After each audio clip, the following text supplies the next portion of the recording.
Graça e paz, meus irmãos. Que bom hoje de manhã estar compartilhando aqui um pouco sobre a palavra de Deus. E agora temos mais uma oportunidade, queira Deus falar aos nossos corações e edificar as nossas famílias. Mas antes eu quero aqui manifestar mais uma vez a minha gratidão ao convite que eu recebi do reverendo Jean, que também é um amigo já de longa data. Nós tivemos o privilégio de ver o nascimento dessa igreja em outubro de 2007, nas dependências do seminário. E eu me lembro do primeiro culto, nós nos preparamos para recebermos 30 pessoas e nós recebemos no primeiro culto 90 pessoas.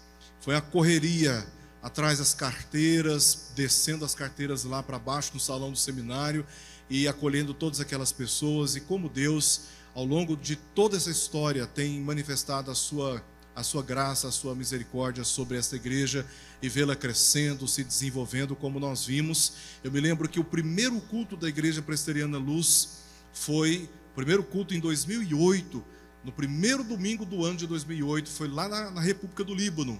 Nós conseguimos aquele salão, antigamente era um salão de automóveis. E aí, junto com todos os irmãos que estavam ali participando daquele nascimento, tivemos que lavar tudo. Eu lembro de até subir em andaime, lavando os cantinhos da parede junto ao telhado, arrumando tudo, e depois aquela luta para adaptar o espaço para a realidade da igreja, atendendo as demandas que a igreja tinha, e o pastor Jean, junto com toda a liderança, perseverando em oração e também na organização da igreja, e a igreja foi se desenvolvendo, e graças a Deus os irmãos, já nessa fase eu não estava presente, conseguiram esse espaço, um espaço tão bem estruturado para acolher tantas pessoas como nós vimos aqui hoje de manhã, e vendo a alegria da igreja, o acolhimento da igreja, a visão missionária da igreja, o apego à palavra de Deus. Isso enche o nosso coração de alegria, e tanto eu como a minha esposa que está aqui, a Andréia, o Joshua e o Eric. Vou pedir para eles se colocarem de pé. Aqueles que não estavam de manhã, eles foram apresentados e agora faço a questão de apresentá-los também. São todos lindos, tá? A baixinha é minha esposa, não é minha filha, tá? E junto conosco temos aqui alguns amigos que vieram nos acompanhando, Luciano, Fátima e Isabela, são amigos do nosso coração. Fiquei muito feliz de reencontrar irmãos aqui hoje de manhã, que há tantos anos eu não os via, e percebendo a maneira como eu até mencionei, né? Parece que eles não envelheceram, só eu que a barba ficou branca, o pastor Jean perdeu os cabelos, mas estão tão bonitos, tão saudáveis assim, fisicamente. Louvado seja o nome do Senhor pela vida dos irmãos, pela igreja que nos acolhe. Por fim, o pastor Jean me pediu para que eu falasse de manhã sobre uma introdução do livro de Apocalipse. Foi o que nós fizemos no período da manhã, fazendo referência inclusive ao lançamento do meu livro, agora lançado no mês de outubro, um comentário expositivo de todo o livro de Apocalipse, verso por verso. Esse livro está à disposição dos irmãos após o culto, ali na porta, tá? E sobre uma mesa. E para hoje à noite, o objetivo é falar sobre um tema relacionado com a família, porque recentemente lancei mais 2 livros, A Herança da Fé no Lar, que tem o objetivo de instruir as famílias quanto ao culto doméstico, e o último, que foi pego na gráfica na semana passada, Filhos da Aliança, que tem o objetivo de instruir os pais quanto à orientação que os filhos necessitam na dinâmica do culto. Os filhos vêm para a igreja com os pais e, infelizmente, falta às vezes orientação. Os pais não sabem muito bem o que fazer com os filhos, acham que eles estão ali perturbando a atenção dos outros, e aí tiram do culto. Muitos trazem papéis para eles ficarem desenhando dentro do culto também, e acabam que os filhos, eles crescem entendendo que o culto é um assunto dos adultos, não entendendo a vocação divina para os filhos também, daí o título do livro, Filhos da Aliança, para que eles participem da dinâmica do culto, desde pequenos. Os meus filhos estão aqui. Quando eles eram pequenos, eu os colocava sobre o encosto do banco da frente, ficavam em pé, eu abraçava as perninhas deles, e na hora de bater palma no culto, no louvor, batia palma com eles. Na hora de orar, abraçava, orava com eles. O pastor estava pregando, explicando para eles o que o pastor estava pregando. Porque em algumas ocasiões, como de ceia, eles não eram retirados do culto, eles ficavam no templo. Então, este texto que foi produzido, ele tem o objetivo de mostrar para os irmãos, do ponto de vista bíblico e histórico, a importância de nós, como pais, prepararmos os nossos filhos para o que acontece dentro do culto.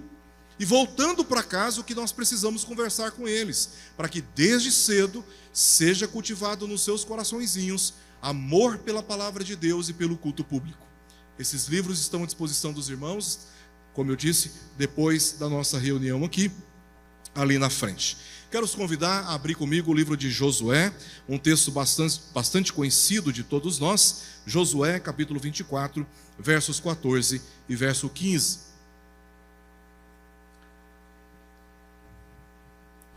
Na nova versão internacional, o texto diz assim: agora temam o Senhor e sirvam-no com integridade e fidelidade. Joguem fora os deuses que os seus antepassados adoraram, além do Eufrates e no Egito, e sirvam ao Senhor. Se, porém, não lhes agrada servir ao Senhor, escolham hoje a quem irão servir: se aos deuses que os seus antepassados serviram, além do Eufrates, ou aos deuses dos amorreus, em cuja terra vocês estão vivendo. Mas eu e a minha família serviremos ao Senhor. Querido Deus, a nossa oração é para que essas palavras reflitam de fato e de verdade a realidade da nossa família. Nós rogamos ao Senhor pelas tuas misericórdias, pedindo que o Senhor nos perdoe os pecados cometidos no passado, e que diante do Senhor, o Senhor renove o nosso ânimo, a nossa visão, o nosso comprometimento mediante a tua palavra, para que a nossa casa seja, ó Deus, dirigida da forma que o Senhor mesmo já nos instruiu na tua palavra. Pedimos que a nossa família, Senhor, especialmente aqueles membros que andam afastados e desanimados na tua presença, que a tua boa mão os alcance e os traga de volta à comunhão contigo e à comunhão do teu povo. Dá-nos, ó Deus, sabedoria, dá-nos a capacidade de ousar nas decisões que precisam ser tomadas, como Josué fez. Assim oramos em nome de Jesus. Amém. É sabido de todos nós que as famílias nos nossos dias andam sob fortes pressões. E uma das pressões que as famílias têm sofrido é a pressão da ideologia de gênero. Essa ideologia afirma que a identidade não precisa refletir o corpo. A maneira como nós nos enxergamos não necessariamente está relacionada com o aspecto físico. E quando isso chega pela escola ou pela mídia, sem que os pais ofereçam um ensino cristão claro, o que acontece é que muitos filhos crescem confusos sobre quem eles são. Eles entram principalmente na fase da adolescência, já chegam na juventude confusos sobre qual identidade eles possuem. Se eles são homens ou se eles são mulheres, se eles são seres do ponto de vista do gênero masculino e feminino, se eles são seres híbridos ou se eles não são coisíssima nenhuma. Confusos. Outra pressão que as nossas famílias vêm sofrendo nos nossos dias vem das influências marxistas, que ensinam que a família é uma classe opressora. No livro do Karl Marx, por exemplo, ele diz abertamente que a família é uma categoria que oprime a família. Que a família, é uma categoria opressora que inibe o desenvolvimento dos filhos. Daí porque o objetivo da influência marxista é arrancar os filhos da influência dos seus pais para que esses filhos sejam educados pelo Estado. Então, os filhos sob a influência marxista, eles crescem resistindo, aprendendo, e nós vamos deixando por omissão os filhos crescendo, aprendendo que eles podem resistir à autoridade dos pais, porque de forma prematura eles são ensinados pela influência dessa sociedade a serem autônomos, serem donos do seu próprio nariz, e o ambiente de casa acaba se tornando um ambiente de disputa de poder.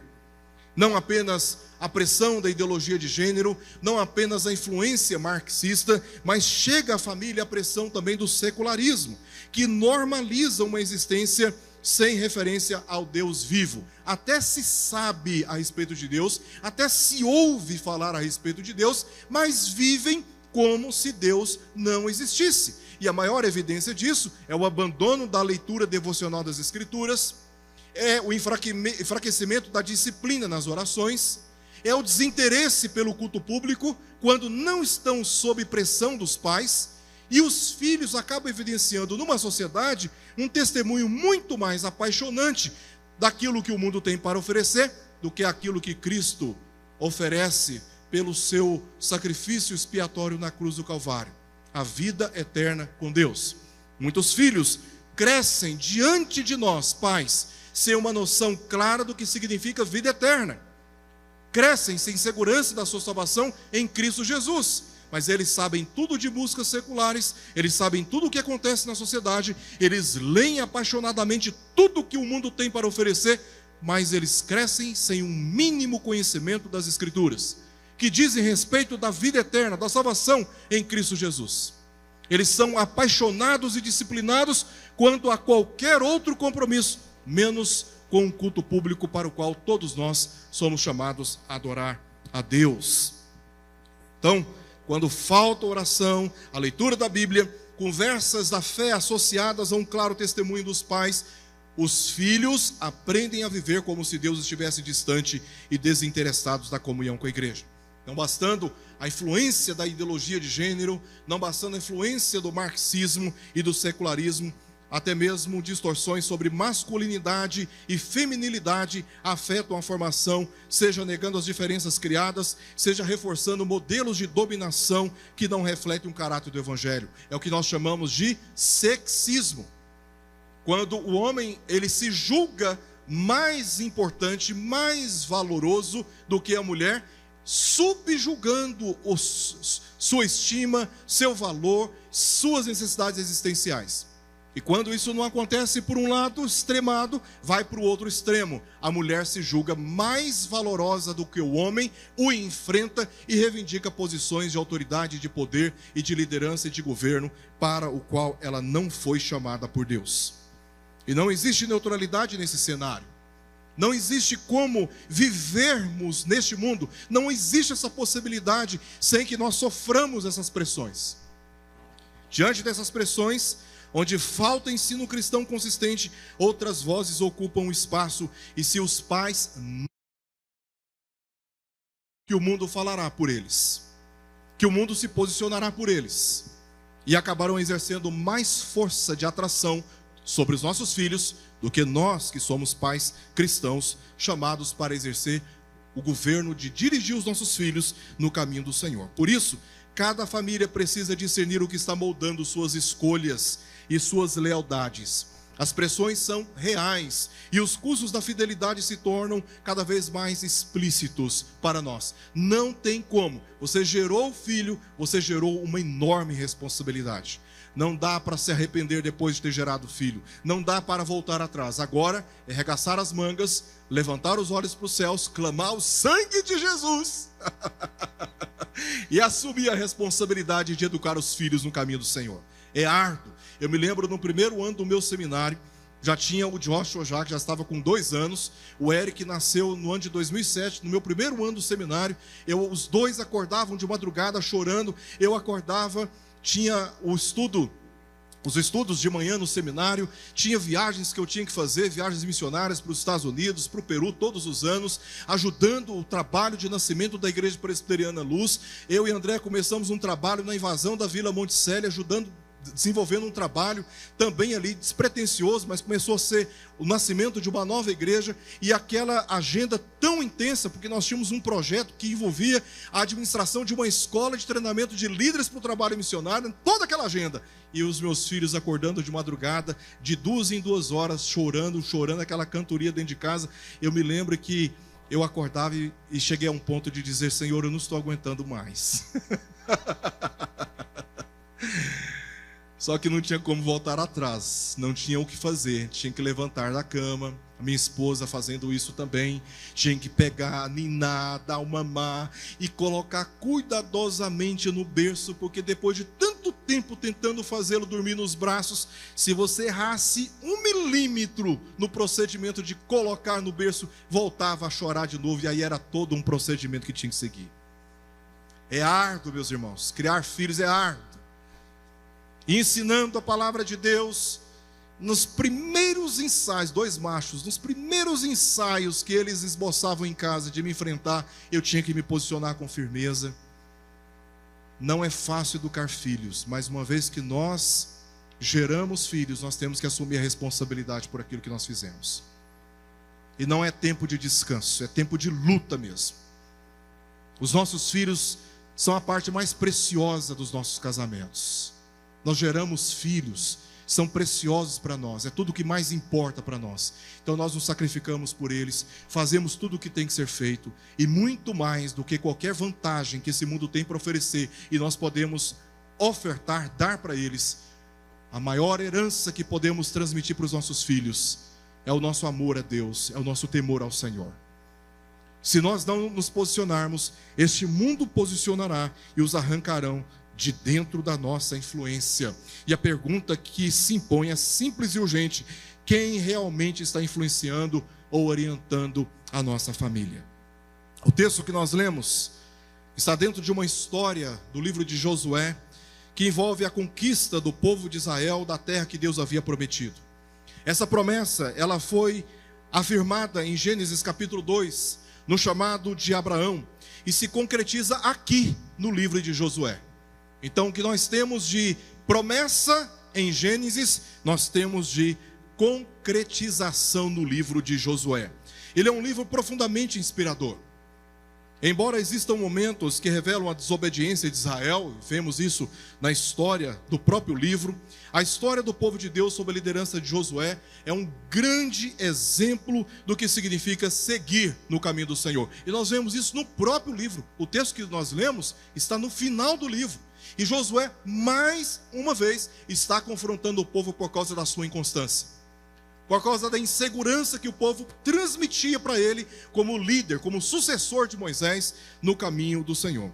Deus chamou Josué para o desafio de conduzir o povo após a morte de Moisés. Diante desse desafio, Deus garantiu o cumprimento das promessas, isso está no capítulo 1, versos 3 a 4, assegurou que estaria com ele, assim como esteve com Moisés, ainda no 1º capítulo, verso 5, por isso o encorajou a assumir a liderança e seguir adiante, ainda no 1º capítulo, versos 6 e 7 agora, e na sequência, ele deveria se alimentar da palavra de Deus, dando testemunho público dela diante do povo, 1 Josué, capítulo 1, verso 8 e verso 9.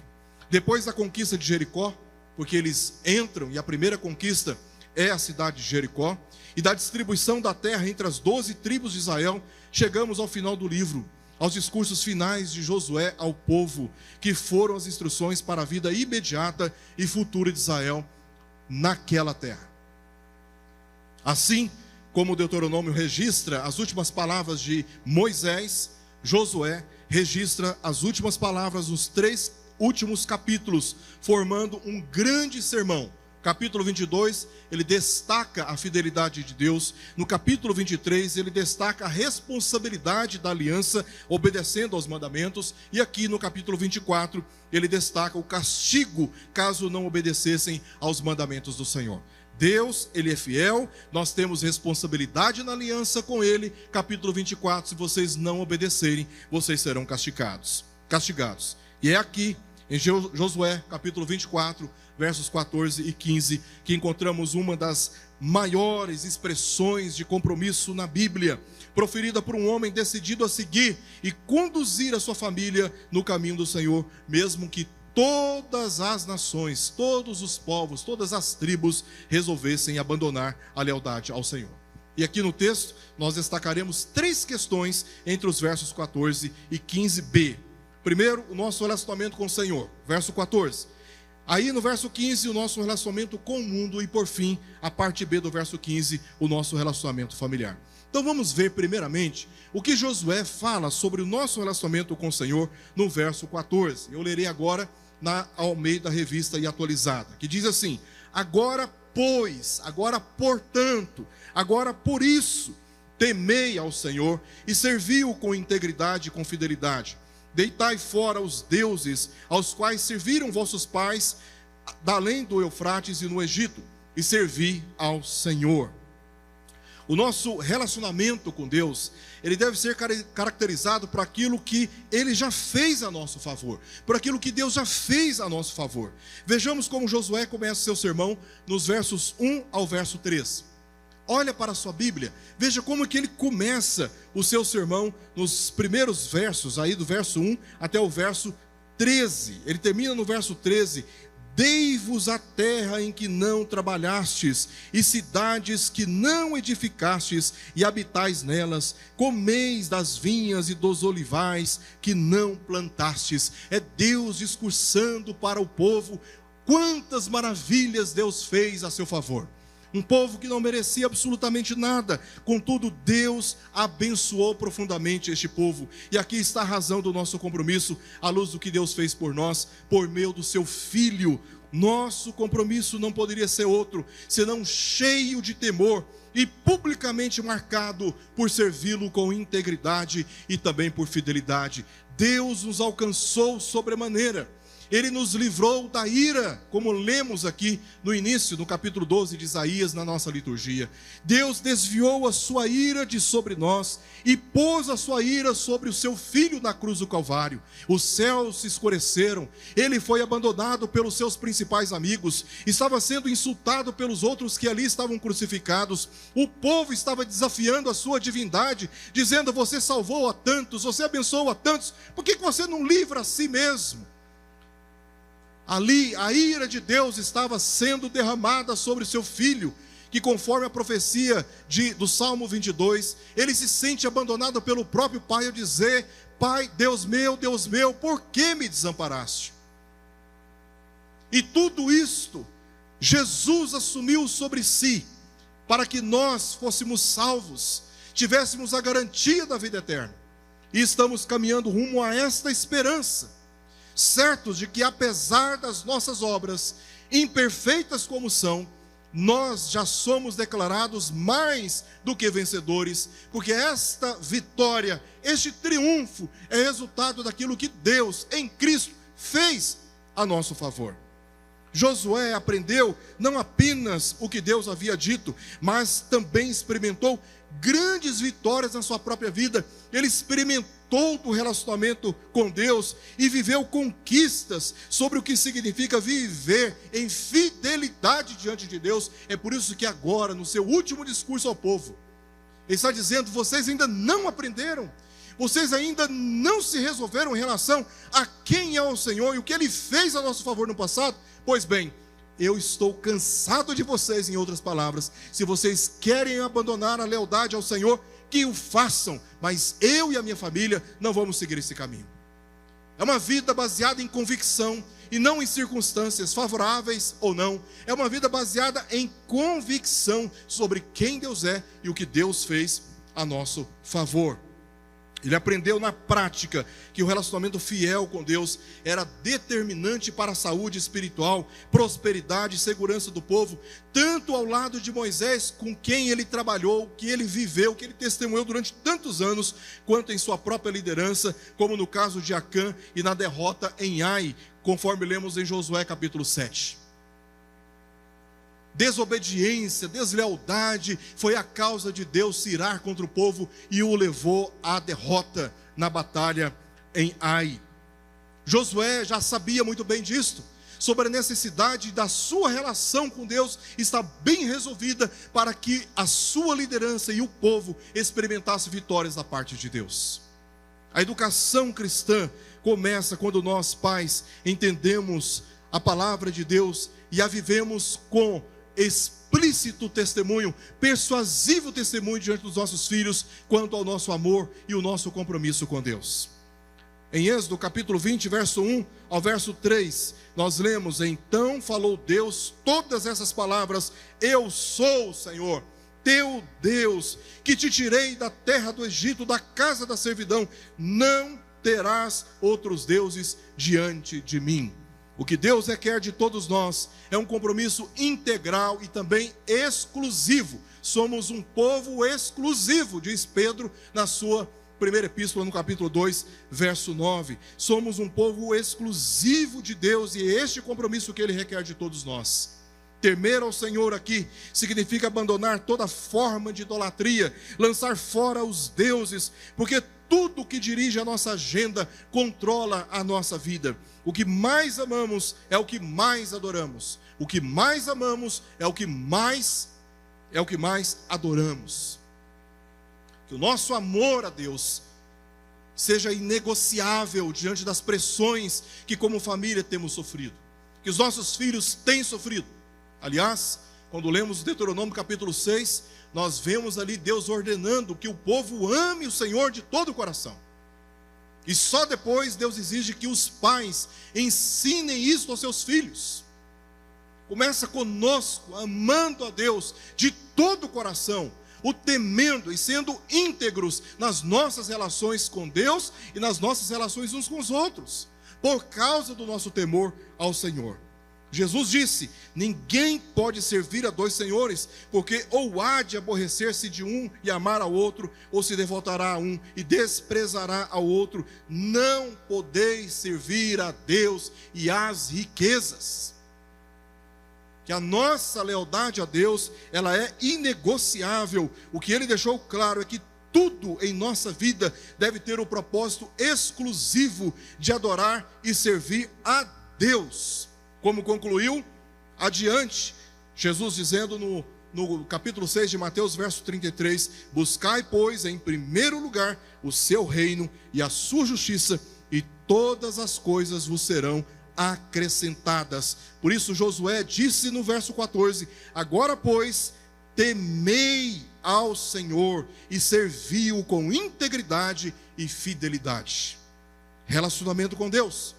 Mas no verso 15, ele vai destacar como nós, à luz desse relacionamento com Deus, precisamos tratar agora duas relações. Relação com o mundo e depois relação familiar. Na parte A do verso 15, ele diz: porém, se vos parece mal servir ao Senhor, escolhei hoje a quem servais. Se aos deuses a quem serviram vossos pais, que estavam da além do Eufrates, ou aos deuses dos amorreus, em cuja terra habitais. Na nova versão internacional diz: porém, se vos parece mal servir ao Senhor, escolhei hoje a quem servais. Já está na versão, né? Escolhei hoje a quem servais. Se aos deuses a quem serviram vossos pais, que estavam da além do Eufrates, ou aos deuses dos amorreus, em cuja terra habitais, eu e minha casa serviremos ao Senhor. Essa é a pergunta. É a segunda base do apelo de Josué por compromisso. O primeiro apelo por compromisso que ele faz é o apelo do compromisso com Deus. Agora vem a segunda base desse compromisso. Ele fez isso por comparação, confrontando o povo a decidir a quem serviriam. Se ao Senhor, veja, comparação, ou aos deuses egípcios, da além do Eufrates, ou aos deuses cananeus, adorados pelo povo de Jericó, terra que haviam acabado de conquistar os deuses dos amorreus. Os pais dessa geração morreram no deserto por causa da idolatria, da rebeldia, da murmuração, como diz Paulo em 1 Coríntios capítulo 10. Eles estavam apegados ainda aos deuses do Egito. Aos deuses do Egito. Mas essa geração, além de ter tido referência negativa de pais desobedientes a Deus, essa geração estava sendo seduzida pelos deuses adorados na terra de Canaã. Então, por isso que Josué aqui, por comparação, diz sobre servir a Deus ou servir aos falsos deuses. Este texto deixa claro que nossas ações na escolha de seguir o caminho do Senhor devem ser claras e objetivas, sem rodeios, sem discursos longos. Nosso compromisso deve ser objetivo. Ensina que obediência parcial, ela é desobediência. Não existe negociação. Ou servimos a Deus ou servimos aos falsos deuses. Não existe como relativizar isso do ponto de vista bíblico. Por isso somos chamados a objetivamente dizer, como Josué: eu e a minha casa serviremos ao Senhor, nós não seguiremos esse caminho da idolatria a outros deuses. A terra em que o povo se encontrava era marcada pela idolatria, e eles deveriam redimi-la adorando ao Senhor, o Deus único e verdadeiro. E a resposta do povo expressa exatamente esse anseio nos versos 16 e o verso 24, que eu os convido a ler comigo, por favor.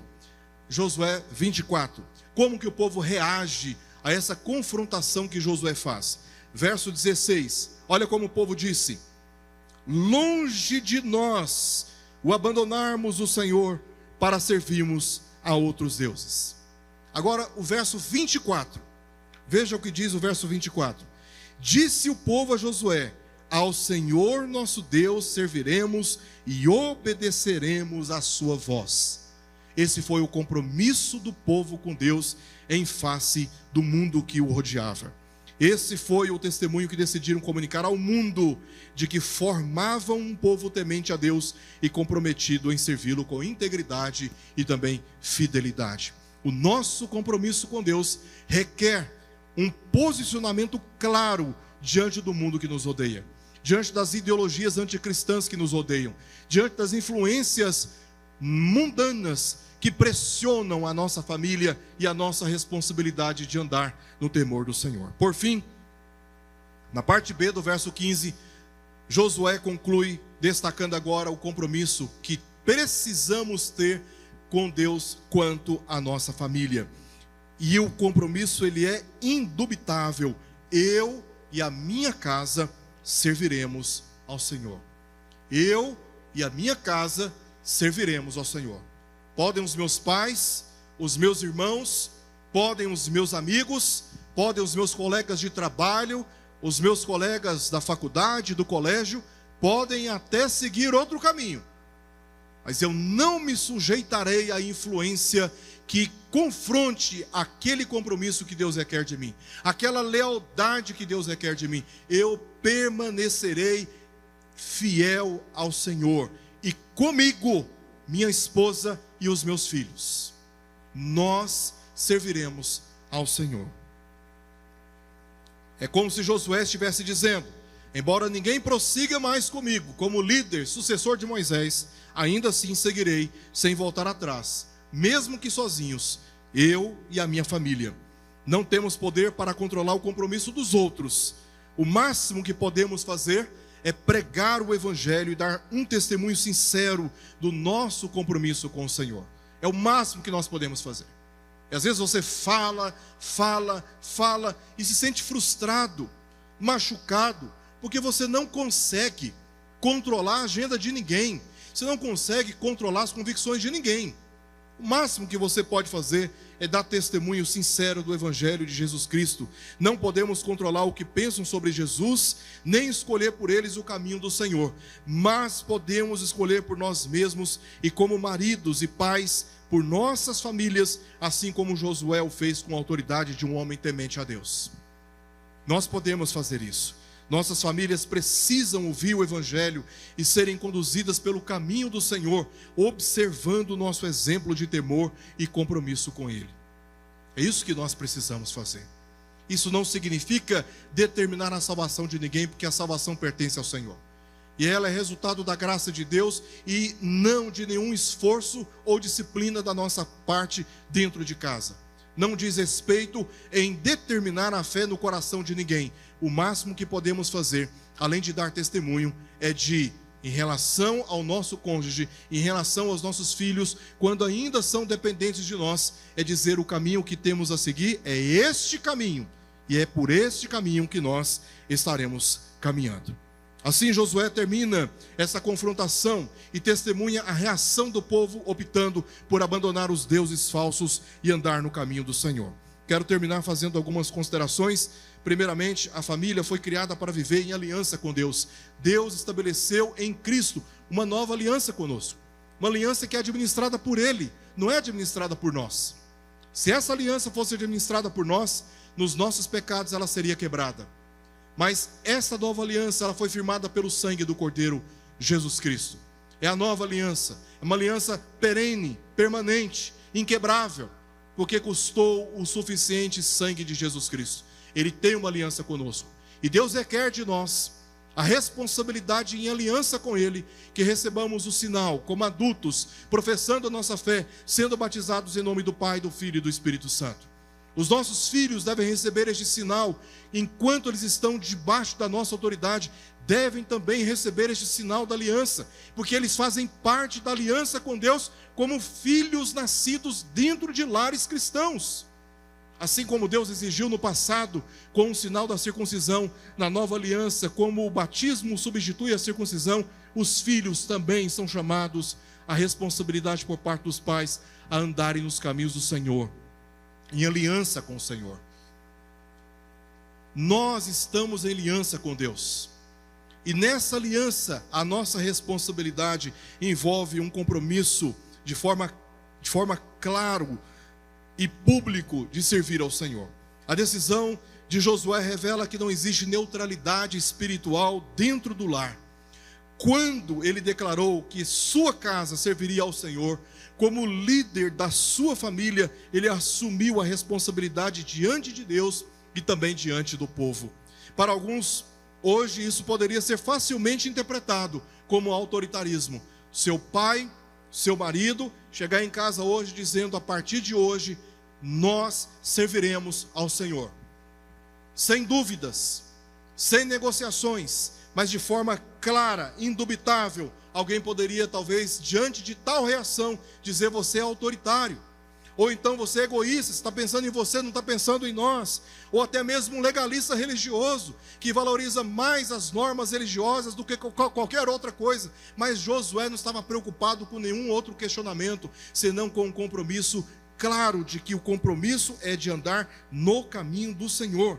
Mas a verdade é que Deus requer dos homens cristãos o atendimento da sua vocação, estabelecendo direção e cuidados intransferíveis das suas famílias. Nós, homens, somos chamados para assumirmos essa autoridade e dirigir a nossa família, e a implicação teológica é direta. Deus trata as famílias dentro da lógica da aliança e responsabiliza os pais pela formação espiritual de seus filhos. E a implicação espiritual é igualmente séria, porque um lar sem direção firme se torna terreno fértil para a confusão, sincretismo, acomodação às pressões do mundo. Então, disciplina, constância e clareza são indispensáveis quando a fé da família está em jogo. Essas pressões que chegam aos nossos filhos, aos poucos, progressivamente, vão minando as suas convicções e a sua segurança na salvação. Vão minando o seu prazer na palavra, vão minando o seu prazer de falar com Deus pelas orações, vão minando o prazer de estar com o povo de Deus reunido em um culto público. Por isso, os pais, os maridos, são chamados à responsabilidade de se posicionarem de forma clara, de forma constante e disciplinada, mostrando qual é a direção que deve ser seguida por todos. Em segundo lugar, elimine os ídolos que comprometem ou que competem com a fidelidade a Deus. Josué convocou o povo a lançar fora tudo que disputava o coração deles. Vocês têm que jogar fora tudo que atrai vocês, tudo que está corrompendo a fé de vocês. Nossas famílias hoje precisam fazer o mesmo, com hábitos, com ideias, com afetos que corroem a devoção a Deus. Não basta confessar a fé, é preciso remover rivais espirituais com objetividade na nossa vida pessoal. Deus exige exclusividade, porque apenas Ele é digno de governar os nossos corações e os corações dos nossos filhos. Os ídolos, mesmo discretos, como um apego a bens materiais, cargos, ocupações profissionais e acadêmicas, diversões e etc., quando passam a controlar as nossas agendas, a ponto de esquecermos de orar e ler a palavra, abandonarmos o compromisso de participarmos dos cultos públicos, ou nos omitir de socorrer os que passam por necessidades graves, se tornam pecado, minam a alegria da comunhão com Deus e também com a igreja. Então, remover ídolos não é uma tarefa emocional, subjetiva, é uma decisão prática, cotidiana e também persistente. E tudo isso nos leva à revelação final do livro de Josué. A decisão de Josué aponta para um compromisso ainda mais profundo, aquele que encontra sua expressão plena em Jesus Cristo. Nós temos em Josué uma sombra de Jesus Cristo, que se posicionou na cruz, que assumiu sobre si os nossos pecados, enfrentou os seus inimigos, enfrentou o próprio Satanás, mas ele se posicionou como verdadeiro líder e rei de Israel, dando condução e direção para o seu povo. Ele é o Senhor que chama famílias inteiras à fidelidade. É Ele que nos chama hoje à fidelidade, as nossas famílias à lealdade com Deus. E Ele também é o Salvador, que torna possível aquilo que a carne não consegue produzir. Cristo revelou o verdadeiro caminho da obediência, sustentou-se em perfeita devoção ao seu Pai e demonstrou que exclusividade espiritual não é opressão, mas libertação. Amar a Deus é libertador, temer ao Senhor é libertador, andar nos caminhos do Senhor é libertador. Porque nós não temos mais compromisso com a vida que vivíamos outrora, uma vida de pecado, de ignorância, de desprezo às coisas sagradas. Nós não somos mais obrigados a viver segundo os pecados dos nossos pais e parentes. Nós estamos livres para andarmos nos caminhos do Senhor e mostrar para a nossa casa, para a nossa família, quão prazeroso e alegre é andar nos caminhos do Senhor, rumo à esperança que nos aguarda. A vida de Jesus, a morte de Jesus, a ressurreição de Jesus, garantem que famílias podem viver sob um senhorio que é justo, amoroso e suficiente. O chamado de Josué ecoa na direção de Cristo, porque somente nele há força para decidir, graça para permanecer e esperança para servir. Onde Cristo governa, o lar encontra direção, clareza e coragem para enfrentar o mundo sem ceder ao coração dividido.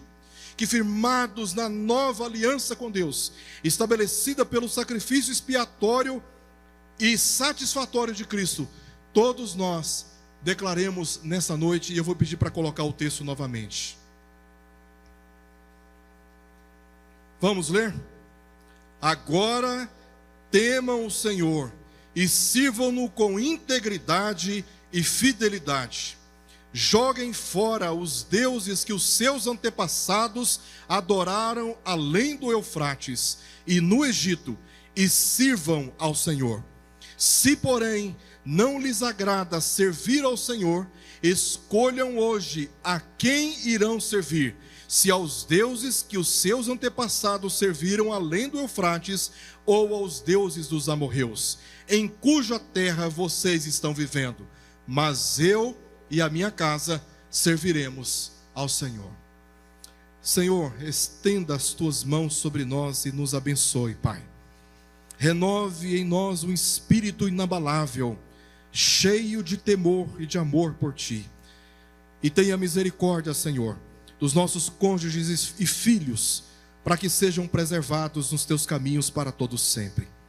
E se porventura há alguém, ó Deus, dentro de casa, seja um cônjuge ou filho, que se encontra enfraquecido, ou até mesmo, Senhor, longe dos Teus caminhos, pela ignorância do seu próprio pecado, nós pedimos que o Senhor os redima desse estado de condenação, que o Senhor os redima desse estado de enfraquecimento e os encha do Teu Espírito, Senhor, para que voltem aos Teus braços e neles eles se vejam seguros eternamente na Tua presença, Pai. Enxuga as lágrimas de pais que sofrem de ver filhos enfraquecidos e distantes. Console esses corações, Senhor. Dá-lhes forças para que continue dando bom testemunho da sua fé em Cristo Jesus e que a seu tempo testemunhem, Senhor, a restauração das suas casas. Nós oramos por isso, ó Pai, em nome de Jesus. Amém, Senhor.